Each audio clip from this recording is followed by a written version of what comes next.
The province is ramping up efforts for infection prevention and control as some 300,000 people are expected to visit the island during the Chuseok holidays. Administrative measures have been issued that includes mandatory mask wearing for all tourists. Violators will face criminal penalties and will not be compensated by the government in the case of a COVID-19 infection. Mike Laidman reports.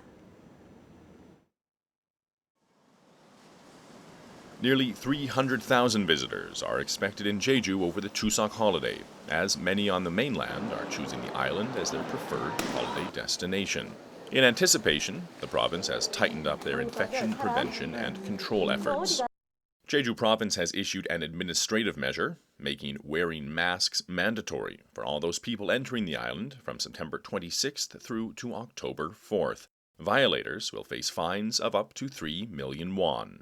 Those arriving at the island who are found to have a temperature of 37.5 degrees or higher will be tested and then isolated at either a designated quarantine facility or pre-reserved guest houses. Alongside the potential fines, the province will require that violators cover their own diagnosis and quarantine costs. The same will apply to someone making a false statement if they know they are infected. Also, the range of areas where wearing masks is mandatory will be expanded.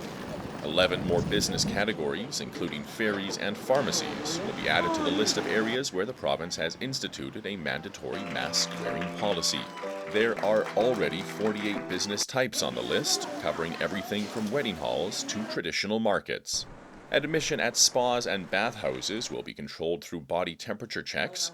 Visitors will also be required to register at these facilities. Those who refuse to have their temperature taken or give their personal information, such as a phone number, will face potential repercussions.